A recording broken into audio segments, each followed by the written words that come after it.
Hi traders, welcome to Elite Currency. This video we're taking a look at the euro dollar and pound dollar technical charts, of course, looking at what could be expected for the next trading week. As always, we start with the euro dollar. This is the weekly chart, and what we see here is the weekly candle.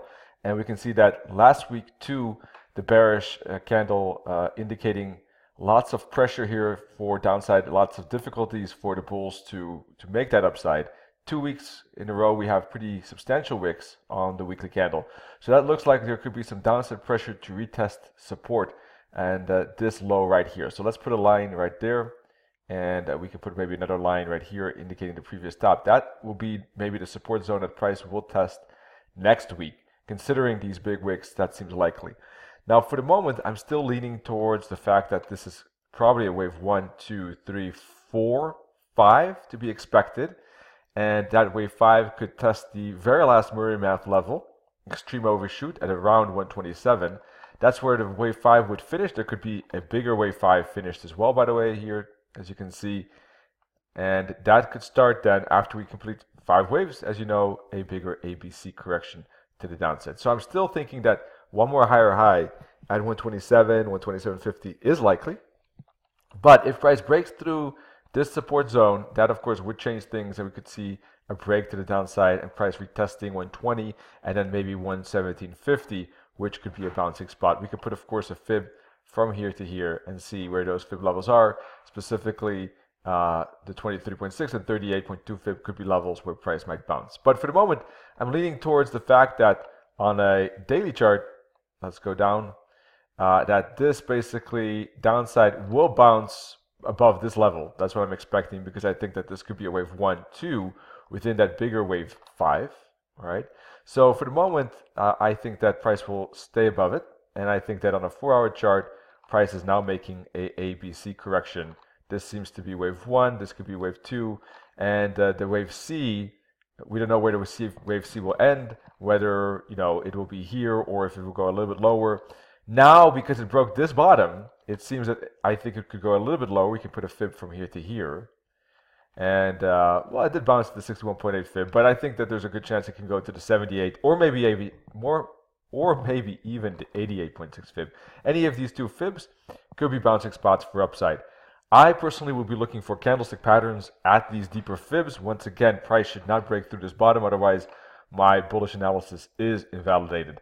And furthermore, if price doesn't get to these fibs, but rather starts to push up like this, I'll be looking for a breakout. I'll be keeping an eye on this trend line like this. I'll be keeping an eye on the top of the 21 EMA band around this level like this.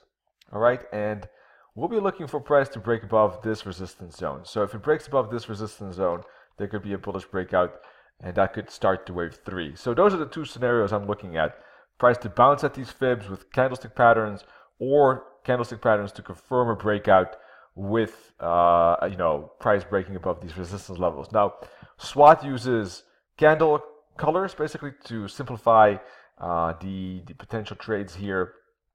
And as you can see, the upside break would be with the trend, because look, you can see the moving averages here are bullishly aligned. So we had good breakouts here. This one we took as well, but we managed to reduce the risk via trade management. So we only had a small loss on that one. But otherwise, you can see pretty much these candles show good setups here, as you can see, like this, like this. So that's the benefit of working with SWOT. The software kind of shows you where good probability setups are. At least that is how we trade. Now, so that's what we're looking for. This is a breakout, this is a bounce, but if price does break through this bottom, then yes, things are definitely different, and we could be in a bearish kind of mode on the euro dollar, and we might start the bigger ABC, bearish ABC to the downside. Now, pound dollar was breaking, or has broken, I should say, but price is just stalling here at this moment. So a bit difficult to say. I think that all in all, it's still looking bullish, just like the euro dollar. Pound dollar did have 2 bullish candles rather than 2 wicks, so a bit different on the pound at the moment. And at the moment, still though, despite the bullish candles, I would say pretty much in a range as well.